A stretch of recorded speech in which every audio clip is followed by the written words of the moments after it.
প্রিয় শিক্ষার্থীরা, নবম শ্রেণী ইসলাম শিক্ষা আরও একটি নতুন পর্বে তোমাদেরকে স্বাগতম। আমরা এই পর্বে আলোচনা করব ইসলাম শিক্ষা বইয়ের দ্বিতীয় অধ্যায় পৃষ্ঠা নং ৬০।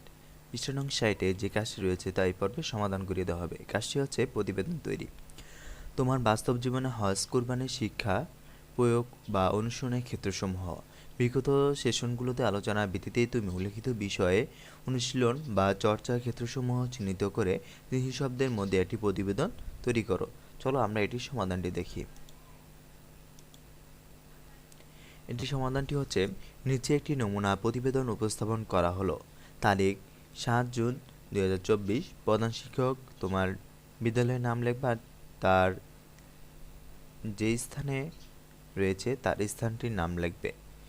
বিষয়, বাস্তব জীবনে কুরবানি শিক্ষার প্রয়োগ বা অনুশীলনের ক্ষেত্রসমূহ চিহ্নিতকরণ। মহোদয়, আপনার দ্বারা আদিষ্ট হয়ে বাস্তব জীবনে হজ ও কুরবানি শিক্ষার প্রয়োগ বা অনুসরণের ক্ষেত্রসমূহ নিচে পয়েন্ট আকারে চিহ্নিত করা হলো। বাস্তব জীবনে হজ শিক্ষার প্রয়োগের ক্ষেত্রসমূহ। হজের শিক্ষায় প্রয়োগের ক্ষেত্রসমূহ নিম্নরূপ: ১. সামর্থ্য হলে হজ করব, এতে দেরি করব না। ২. সঠিকভাবে হজ করে নবজাতক শিশুর মতো ফিরে আসব এবং হজের শিক্ষায় ভবিষ্যতে আরও কোনো পাপে লিপ্ত হব না।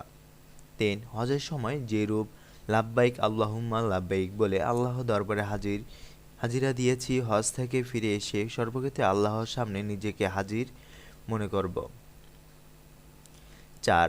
ইহরাম বাঁধার মাধ্যমে যেমন সকল পাপকে বর্জন করে পবিত্র হই, সকল পাপাচার থেকে বিরত থাকি, তেমনি হজ পরবর্তী সময়ে সকল পাপাচার থেকে নিজেকে বিরত রাখব। ৫. হেরেম শরীফে যেমন সকল পাপাচার নিষিদ্ধ, তেমনি আমার জীবনেও সকল পাপাচার নিষিদ্ধ ঘোষণা করব। ৬. ইহরামের পোশাক পরে যেমন নিজেকে কবরের পোশাক পরার মনে করেছি, তেমনি জীবনের সকল সময় নিজেকে মৃত্যুর পথযাত্রী মনে করব। ৭. সাফা ও মারওয়া সাইং থেকে হজরত হাজেরার যে ঘটনা স্মরণ করিয়েছে তা থেকে শিক্ষা নিয়ে নিজের প্রিয়জনকে আল্লাহর রাস্তায় কুরবানির জন্য প্রস্তুত থাকব। ৮. আরাফার ময়দানে ও মুজদালিফায় খোলা আকাশের নিচে নিজের যেমন ক্ষুদ্র তুচ্ছহীন প্রকাশ করেছি, জীবনের সর্বক্ষেত্রে সকল ধরনের অহংকার বর্জন করে নিজেকে তুচ্ছ ও ক্ষুদ্র হিসেবে মনে করব। ৯. শয়তানকে যেমন মিনার কঙ্কন মেরেছি, জীবনের সর্বক্ষেত্রে শয়তানকে নেক কাজের মাধ্যমে দূরে তাড়িয়ে দেব। ১০. হজের কাজগুলো যেমন গভীর ভালোবাসা ও আবেগ নিয়ে করেছি, তেমন আল্লাহর সকল ইবাদত গভীর ভালোবাসা ও আবেগ নিয়ে করব। ১১. চুল মাথা মুন্ডন করে যেমন আল্লাহর সামনে নিজেকে তুচ্ছ হিসেবে প্রকাশ করেছি, তেমনি আল্লাহ প্রতিটি নির্দেশের সামনে নিজেকে দাসানুদাস হিসেবে প্রকাশ করব। ১২.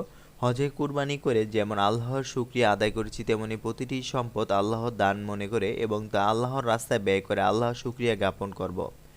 ১৩. হজে যেমন মানুষে কোনো ভেদাভেদ দেখতে পাইনি, তেমনি বাস্তবে কখনো মানুষে ভেদাভেদ করব না। ১৪. হজে যেমন প্রতিটি মুসলমান ভাই ভাই হয়ে হজের সকল কাজ মিলেমিশে সম্পাদন করেছি, তেমনি বাস্তব জীবনেও সকল মুসলমানকে ভাই মনে করে মিলেমিশে কাজ করব। ১৫. হজ থেকে ফিরে এসে কখনো পবিত্র কাবা জিয়ারতের স্থানসমূহ ভুলব না। যখনই সুযোগ পাব পবিত্র কাবা জিয়ারতে যাব। বাস্তব জীবনে কুরবানির শিক্ষা প্রয়োগের ক্ষেত্রসমূহ। ১. কুরবানির ঘটনায় হযরত ইব্রাহিম আলাইহিস জীবনী থেকে শিক্ষা নিয়ে নিজের জীবনে বাস্তবায়নের চেষ্টা করব। ২. হযরত ইব্রাহিম আলাইহিস এর ন্যায় সর্বদা তাওহীদের পক্ষে থাকব, তাওহীদের পক্ষে কাজ করব। প্রতিপক্ষ নমরুদের মতো শক্তিশালী হলেও ভয় পাব না। ৩. তাওহীদ প্রচার করতে গিয়ে আগুনের মুখে পড়লেও সর্বাবস্থায় আল্লাহর উপরই ভরসা রাখব। ৪. সর্বাবস্থায় চরম বিপদে আল্লাহর আদেশ পালন করব। স্ত্রী পুত্রকে আল্লাহর নির্দেশের তুলনায় তুচ্ছ মনে করে আল্লাহর নির্দেশকে প্রাধান্য দেব। ৫. সর্বদা প্রিয় বস্তু আল্লাহর জন্য উৎসর্গ করার প্রয়াসে প্রস্তুত থাকব। ৬. আল্লাহর ডাকে সাড়া দিয়ে প্রয়োজনে নিজের জীবন উৎসর্গ করব। ৭. কখনো গোশত খাওয়া বা মানুষকে দেখানোর উদ্দেশ্যে কুরবানি দেব না। পশুর মূল্য কম বেশি যাই হোক, তা শুধুমাত্র আল্লাহর সন্তুষ্টি ও তাকওয়া অর্জনের উদ্দেশ্যে হবে। ৮. কুরবানি থেকে শিক্ষা নিয়ে কখনো শিক্ষা নিয়ে কখনো পাড়া প্রতিবেশীকে অভুক্ত রেখে নিজে একা খাবো না। ৯. কোরবানির মাধ্যমে আল্লাহর সন্তুষ্টি, নেকি ও জান্নাত লাভে প্রচেষ্টা অব্যাহত রাখবো। পরিশেষে বলবো, হজ এবং কুরবানি থেকে শিক্ষা নিয়ে নিজেকে আল্লাহর একজন প্রকৃত বান্দা হিসেবে নিজেকে প্রতিষ্ঠা করার চেষ্টা করব। প্রতিবেদক শ্রেণী শাখা।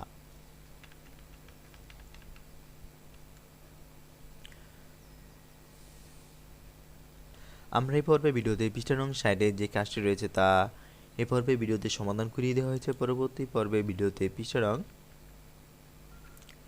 ৩য় অধ্যায়ের পৃষ্ঠা নং ৭২ যে কাজটি রয়েছে তা পরবর্তী পর্বে ভিডিওতে সমাধান করিয়ে দেওয়া হবে।